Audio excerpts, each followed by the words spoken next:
Debaixo desse tapete verde existem verdadeiros tesouros. Milhares de tipos de plantas, aves raras, animais em extinção, centenas de pequenos rios e cachoeiras. Mas o maior tesouro do parque são as cavernas. Mais de 200 encontradas até agora. Mas para ver de perto tanta beleza, é preciso uma dose de coragem e espírito de aventura. A nossa começa nesse riacho. Vamos conhecer a caverna que tem a maior porta de entrada do mundo. A primeira parte do caminho é longa e cansativa, para nós. Mas para Scala e Kalina, marido e mulher, essa é a rotina de todo fim de semana. Isso daí é emoção, é aventura, é vida, né? Isso é viver intensamente. Vivian, 13 anos, a mais nova do grupo, enfrenta os 6 quilômetros de caminhada sem reclamar. Não é para menos. Ela é filha de Scala e Kalina e é a primeira vez que vai assistir a descida dos pais na caverna. Mais 500 metros nessa trilha fechada, o grupo se divide. Scala e Kalina vão continuar subindo, acompanhados de uma equipe de filmagem e 2 espeleólogos que levam rádios para a comunicação. Nós vamos descer, e que descida. Dá até medo de olhar para baixo. É mais 1h30 de agarra-agarra e muito tombo. Calma, calma. Opa!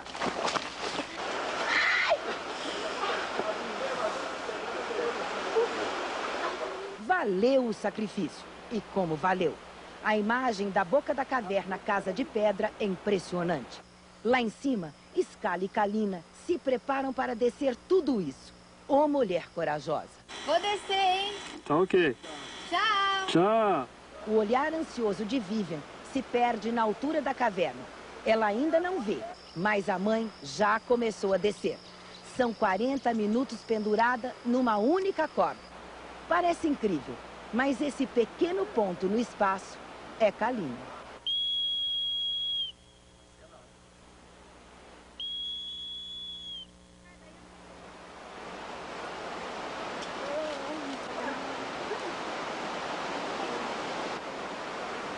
Quer dizer que caiu no colinho da filhinha? Ai, direto, não, que gostoso. Ai, que alívio. Agora é a vez de Scala descer. Ele vem com a medida oficial da boca da caverna. 215 metros de altura. Um espaço onde cabe um prédio com mais de 50 andares. O gostoso, o gratificante disso tudo é você estar num lugar e ver coisas que só fazendo isso daqui você consegue ver. Nesse lugar, onde se descobre pelo menos 5 cavernas todos os anos, também se convive com o medo. O medo da destruição. O Instituto Florestal gasta muito dinheiro para preservar tudo isso aqui. A Caverna Santana, a mais bonita do Brasil, está trancada a cadeado. Agora, os turistas só entram aqui com hora marcada e acompanhados de guia. A beleza da caverna é impressionante. A natureza levou milhares de anos para formar cada escultura. É inacreditável. Muitas delas foram quebradas de propósito. Os pedacinhos foram levados para casa como lembrança. Mas o Instituto Florestal faz questão de dividir o parque com todas as pessoas. Agora, por exemplo, nesse evento dos 35 anos do parque, nós estamos também associando com uma outra coisa, com a arte, com a música, né? Em verdadeiros templos que são essas cavernas. E eu acho que uma pessoa que for e tiver a oportunidade de ouvir um coral dentro de uma caverna, jamais vai entrar em uma outra caverna e destruí-la.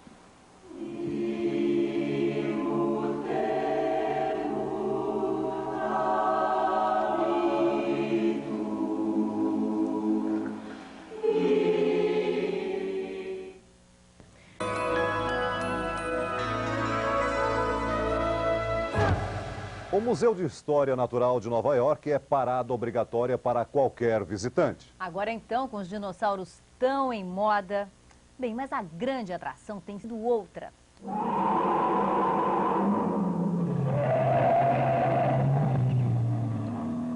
Sua Excelência o Barosaurus, o mais alto esqueleto de um dinossauro em pé no mundo. São 5 andares de altura. Essa sempre foi a maior atração do Museu de História Natural de Nova York. Durante um certo tempo, A sequência que mostra o milagre do nascimento teve uma grande popularidade. Mas agora, há um mês, nada exerce tanto fascínio quanto as novas instalações da seção Biologia Humana e Evolução. É porque jamais os antepassados do homem e o ambiente em que viveram foram recriados em tamanho natural com tanto realismo. Os tataravós dos nossos tataravós nunca foram tão de verdade. Só o cinema conseguiu, e mesmo assim às vezes, uma semelhança tão impressionante. Aqui, várias tribos, mais ou menos parecidas conosco, lutam pela origem de todo o poder da época, o fogo. Mas isso era no cinema. Aqui, quem bolou tudo foi Willard Whitson, um trabalho de 8 anos e 7 milhões de dólares de custo. Tudo começou nesse cenário, ele explica. São os nossos parentes mais antigos. São os primeiros humanos, os primeiros a andar de pé. Viveram há 3 milhões e 500 mil anos na África, onde é hoje a Tanganica. E essa é a reprodução exata do lugar em que foram achadas marcas das pegadas deles. Eles eram baixinhos. O macho tinha uma passada maior do que a da fêmea. E por que eles estão com medo? É porque estão no meio do mato, com medo dos animais e daquele vulcão ali. Mas o visitante típico do museu parece que não está muito convencido desse nosso parentesco. Você acha que esses aí são os nossos avós? No. No, I don't. A segunda obra de Whitson é esse casal de Homo erectus. Eles são o meio do caminho entre os primeiros homens e nós. Eles também viviam na África Oriental, provavelmente no Quênia de hoje. Eles eram mais altos, mais fortes, tinham uma caixa craniana maior e usavam ferramentas. O macho tem uma faca feita de pedra na mão e ela tem menos pelo no corpo e na mão um pedaço de uma pata da caça que acabou de ser abatida. Que tal? Parecem com os nossos avós? No. I don't know. Muita gente pode ficar decepcionada quando descobre como eram exatamente os nossos antepassados. Mas pensando em gente como Hitler, Stalin e outros patifes mais próximos de nós, chega-se à conclusão de que os nossos avós eram muito mais humanos. Aqui é a terra do homem de Neandertal. Eles viveram exatamente assim no sul da França há 50 mil anos no final de uma das últimas glaciações. São muito parecidos conosco. Usam ferramentas mais sofisticadas. O homem está afiando a lança, a mulher mais velha ensina a mais jovem como curtir o couro que vai ser usado como vestimenta. Whitson se deu ao trabalho de reproduzir o som do único instrumento musical da época. Essa flauta de osso, originalmente de 4 furos. Não chega a ser um pixinguinha, mas tinha sua graça. O homem de Neandertal tem as mesmas proporções do nosso corpo. Eles ficaram mais robustos. A caixa craniana é do tamanho da nossa. Eles são muito inteligentes. Então nós fomos ficando mais fortes e mais espertos. Tomara que sim. O último ambiente recriado por Whitson foi o dessa família da Ucrânia, descoberta muito pouco tempo atrás. Eles viveram há 15 mil anos. Qual a diferença deles para nós? Nenhuma. O importante aqui nesse ambiente é que essa é a primeira casa que o homem construiu, pelo menos que nós conhecemos. É o primeiro desenho arquitetônico feito pelo homem. Ela foi construída com 90 ossos de mamíferos encontrados. E eles só viviam aí 4 meses por ano, durante o inverno, e queimavam os ossos como combustível. Eles já usam agasalhos. Nós encontramos até a agulha e a linha usadas. E tem até uma geladeira que servia principalmente para esconder a comida dos animais famintos. E por que é que esses moradores da Ucrânia sobreviveram e o homem de Neandertal não sobreviveu? Não se tem a menor ideia. Mas o homem de Neandertal era inteligente, devia ter um QI muito alto. Talvez por isso fugiu da face da Terra antes que nós humanos chegássemos. Ou então, ele está por aí, escondido em algum lugar. Por aí se vê que a história do homem nesse planeta tem muito mais mistérios do que o nosso Whitson é capaz de desvendar. Ainda bem. Quando os seres humanos eram conhecidos como Homo ergaster e viviam aqui nesse descampado do Quênia, ela era provavelmente um padrão de beleza. Valeu a pena esperar 1.700.000 anos.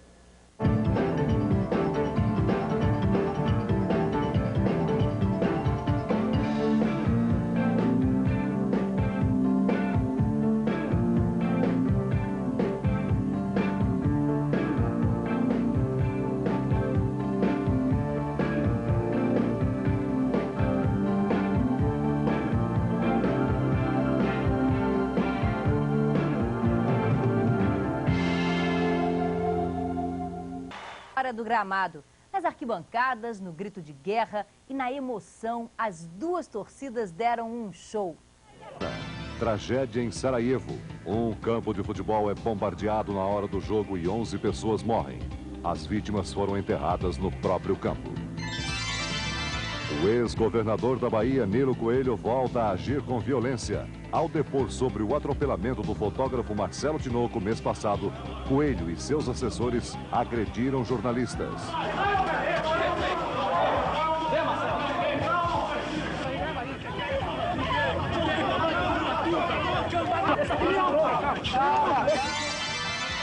Acidentes no mar. Na Inglaterra, um petroleiro pega fogo ao se chocar com outro navio. 9 tripulantes morreram. Na Coreia do Sul, dezenas de navios afundaram ou foram danificados numa tempestade. Uma pessoa morreu e 17 estão desaparecidas. Divulgadas as primeiras imagens do filho de Paula Tomás, acusada de matar a atriz Daniela Pérez. O menino Felipe vai ser criado pelos pais de Paula. Uma leoa foge de uma jaula numa fazenda do interior de Minas e é morta a tiros por policiais. Os policiais alegaram que não tinham equipamento adequado para anestesiar o bicho.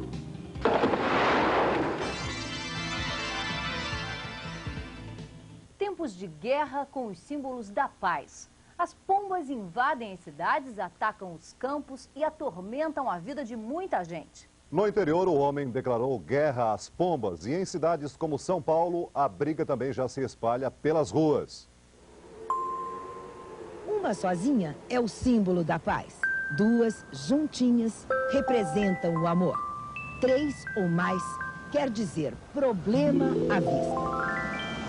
A superpopulação de pombas que hoje invade as grandes cidades só existe por causa de pessoas como Dona Nésia. Comida fácil torna as fêmeas muito mais férteis. E se as pombas atrapalham a vida dos outros, Dona Nésia não se importa. Para desespero dos vizinhos, ela alimenta os pombos todos os dias, e não é de hoje. Faz 40 anos que gasta metade do que ganha com milho para os bichinhos. A senhora gasta 4 sacos? 5. 5 sacos de 60 quilos? 5 sacos. 1.400.000 a senhora gastou esse mês? Isso aí, agora esse mês aí não sei quanto que vai ser. A senhora não se incomoda de não sobrar dinheiro para a senhora? Não, não incomoda não. Eu tratando dos bichos, tá tudo bem. Ai, tem coisa linda. Tem que atravessar a rua olhando para cima para não ser premiado. E esse não é o único estrago provocado pelas pombas na rua. Sujo os carros, às vezes até mancha a pintura, certo? E o cliente tem o direito de reclamar. Os homens da oficina mecânica querem ver Dona Nésia pelas costas. Se ela está pensando em pagar alguma promessa, ela vai para o inferno assim mesmo. Mas ela enfrenta o que for preciso para dar milho para os pombos. Nenhum pombo vai morrer de fome. Pombo come inseto, pernilongo, mosquito. Nós tivemos um problema de calha do nosso prédio, tivemos que trocar, gastamos uma fortuna. Ela mesma falou que os pombos vêm neste prédio, no prédio do vizinho, no prédio do lado dela. Quer dizer, mais de 500 pombos tem aproximadamente aqui, aqui nessa região. Não adianta. Dona Anésia não se dá por vencida. É tudo lorota de vocês, eu conheço vocês desde o outro carnaval, viu? No campo, elas também não são bem-vindas. Nessa região, divisa de São Paulo com Paraná, as pombas já chegaram com jeito de praga, atacando as plantações de soja. E hoje formam uma comunidade de 15 milhões de famintas. Bater lata, soltar rojão, fazer muito barulho. Os espantadores de pomba trabalharam duro na safra passada para salvar a lavoura. Na última safra, quando fizeram as contas e descobriram que tinham gasto $1 milhão só para espantar os pombos, os agricultores tomaram uma decisão drástica: acabar com o problema no ninho. A cada metro quadrado de canavial, um ninho. Contra ovos e filhotes, um pequeno exército de 37 rapazes. Luva, botas, óculos, rosto coberto. O exército vem armado para a batalha no canavial. Desde que a guerra contra os pombos começou, os rapazes já conseguiram catar quase 5 milhões de ovos e filhotes. Tudo rigorosamente pesado. Marcelo, é verdade que você é o campeão? É. Hã? É. Quantos quilos você já chegou a pegar? 120 quilos. Num dia? Num dia. Isso quer dizer que você pegou quantos ovos?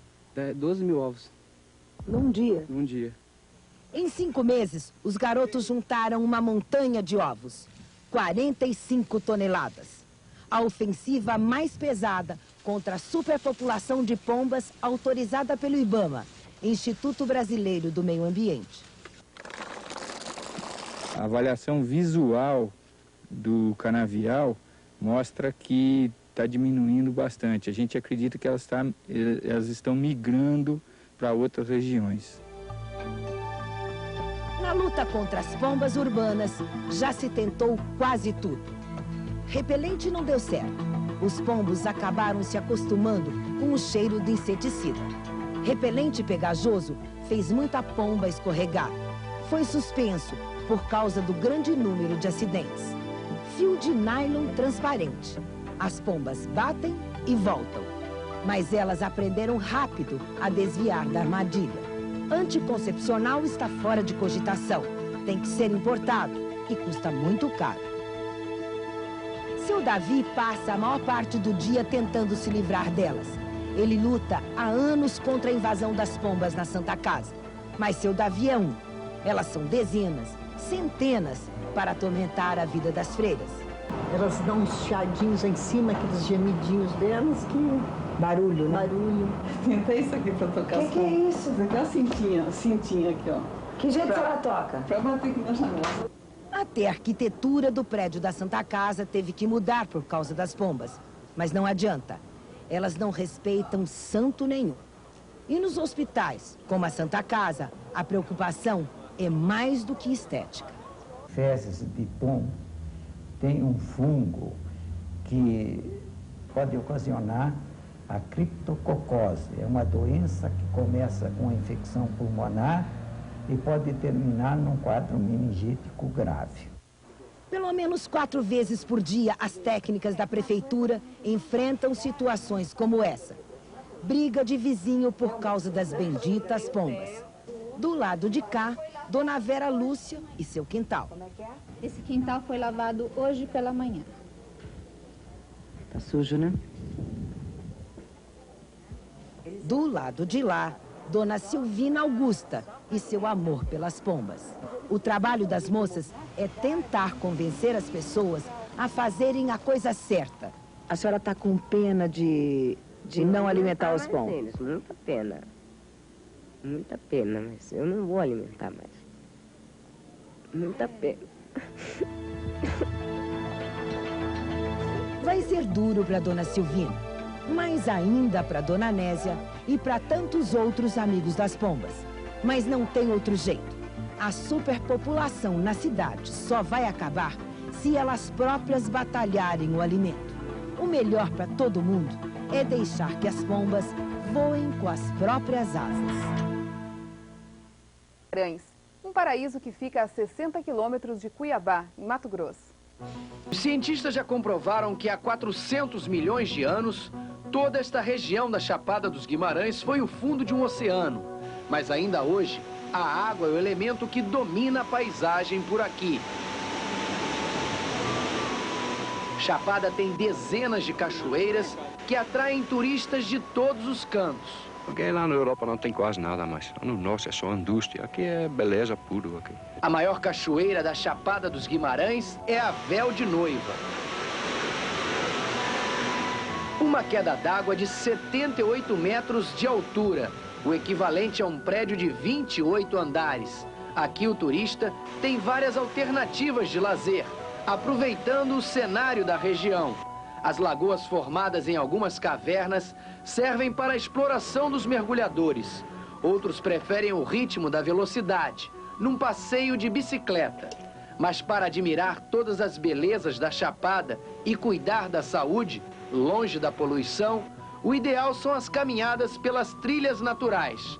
O turista vai conhecer rochas de formatos diferentes, desenhos feitos ao longo do tempo pela força do vento. A Chapada dos Guimarães é para os místicos um lugar cercado de lendas e mistérios. Uma das lendas diz que o alto desse morro São Jerônimo seria o campo de pouso preferido de naves extraterrestres. Tem muita gente que escala o São Jerônimo e passa a noite lá em cima só para ver se essa história é verdadeira.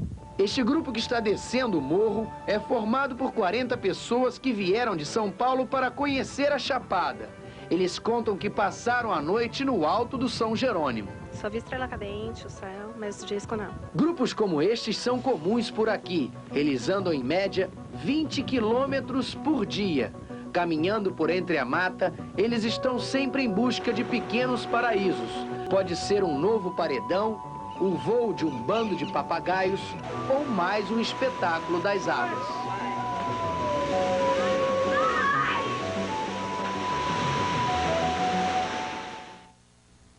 Uma boa tarde. Boa tarde e até amanhã.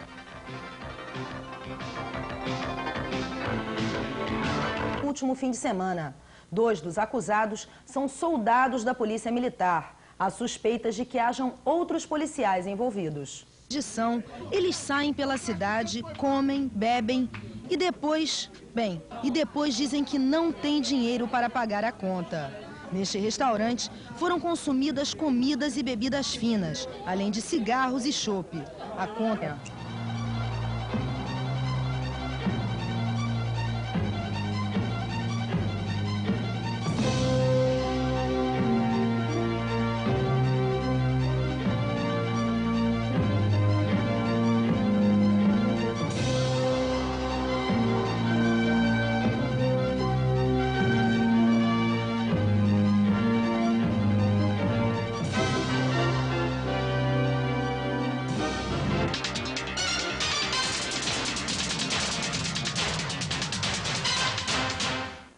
Boa tarde.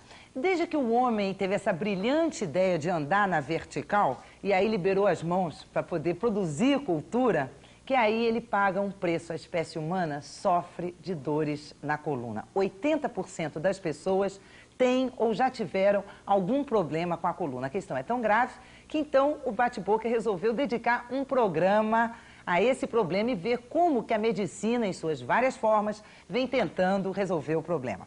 Agora, assim, o nosso tema especificamente médico, aquele quadro que antecede o debate, hoje é arteriosclerose com o Dr. Haroldo Jacques. Você desde já pode telefonar, fazer sua pergunta, mas agora a gente vai conhecer a opinião dos nossos debatedores sobre o noticiário do dia. Márcio Fortes. Respeitadas, para enfatizar o que queríamos, foi preciso que seguíssemos um caminho distinto.